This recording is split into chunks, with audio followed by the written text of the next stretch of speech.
Hi guys, welcome back to my channel. Today I actually have a story for you guys, and I put up a poll on Twitter not too long ago because I wanted to ask you guys if you would be interested in storytime videos, and I did get quite a few votes for yes, so it's gonna be hopefully a regular-ish thing. I have a couple stories that I hope people find kind of interesting.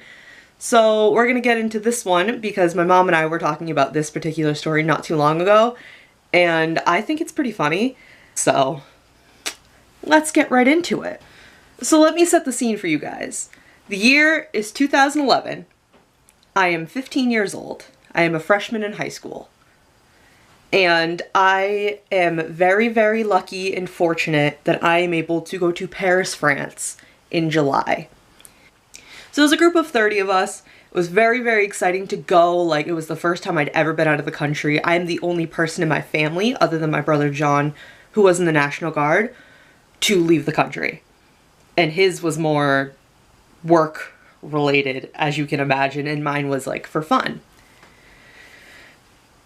It was not a very fun trip. I could get into that at a different time, but basically I was 15 years old. I have very bad anxiety, and at the time it was probably worse than it is now. So it was quite a bit, and like I said, I could get into that in a different video if you guys would be interested in that, but it wasn't very fun. But anyway, where my main story starts, the funny part of the story.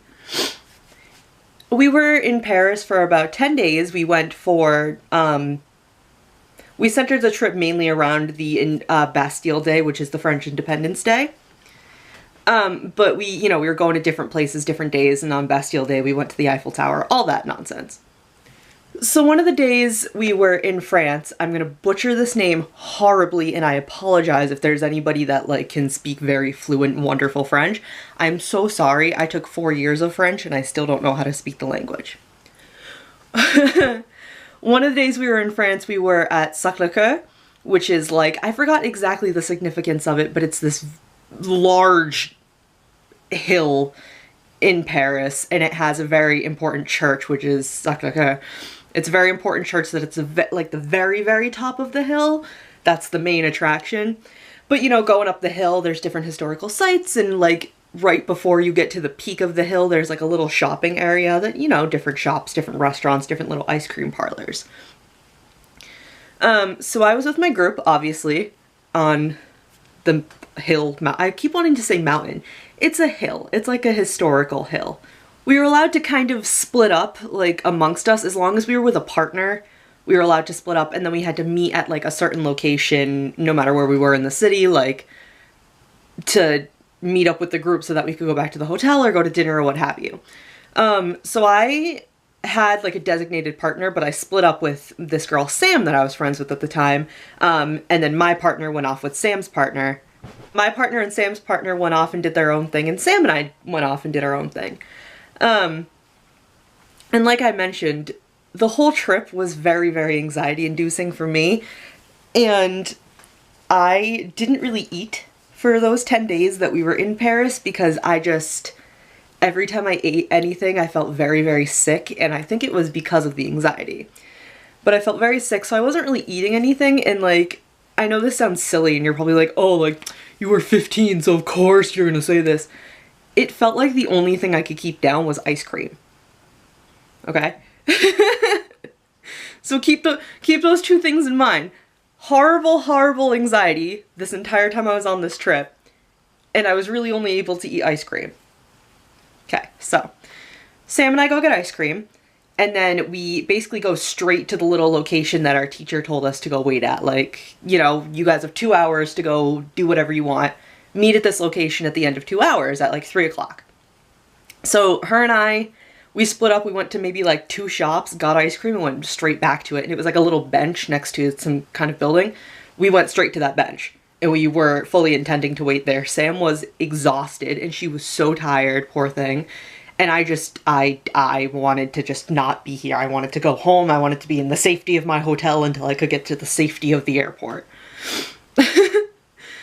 So we're sitting on the bench, and Sam's like kind of curled up like next to me, like she had her legs up and everything. And you know, our classmates and our teacher and all the moms that were on the trip are, you know, wherever. They're at the church, they're looking at the view, they're going shopping. No big deal. So we're sitting there, no problem. Sitting there eating my ice cream. You know, people watching, especially I feel like in a foreign country. If you've ever been to a different country, it's very interesting to people watch, especially if like you're from America and you're somewhere in Europe. Because it's like the same people, but it's not the same people, if that makes sense. It's people that you recognize in a way, but they're not. They're completely different human beings. So, you know, people watching, no big deal. And suddenly I see this man that looks very familiar to me. Like very familiar to me. And you're thinking, Heather, you're in a foreign country and you're 15 years old.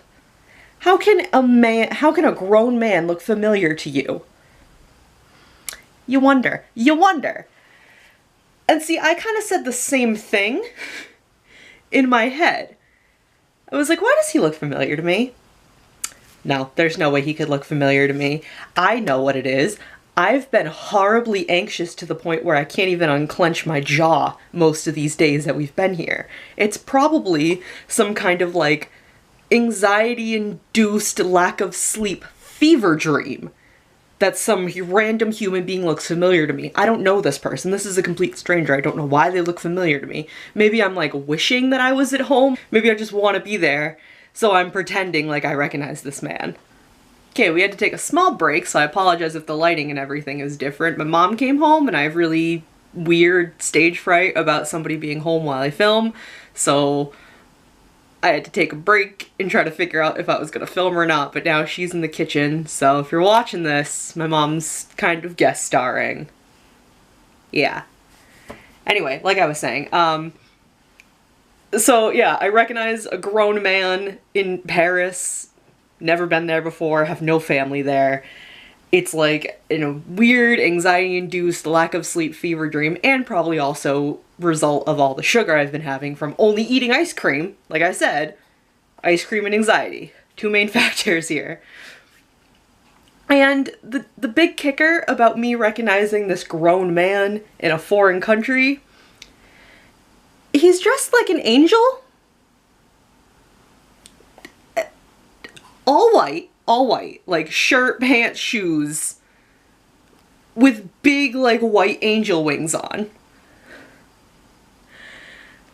So that's when I really convinced myself. I was like, alright, that's straight up a fever dream, because it took me a couple minutes to kind of be like, I don't recognize this man, like, there's no way. For my brain to catch up with the fact that he was dressed as an angel. So that was the real kicker, that I was like, yeah, no, this is not real, this isn't happening. Like, if Sam was awake right now, she wouldn't see him. I'd be like, oh, Sam, do you see that guy? And she'd be like, no, I don't see anybody dressed as an angel. Heather, you're insane. So that's the big kicker.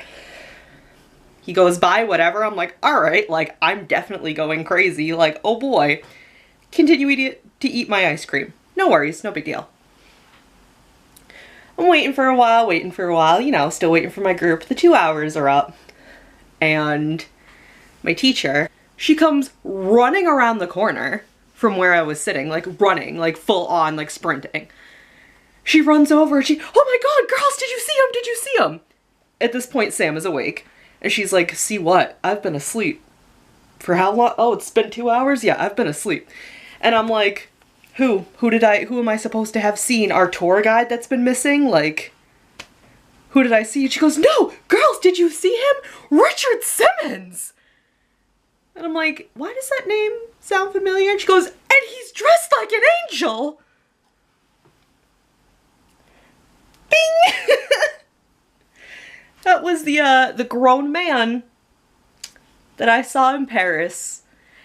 And if you know who Richard Simmons is, you're not surprised that he was dressed as an angel while in Paris.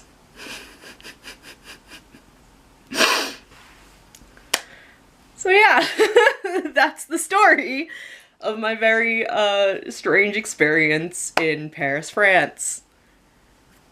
15 years old. having no idea what's going on the edge of like exploding and having a meltdown. Richard Simmons dressed as an angel.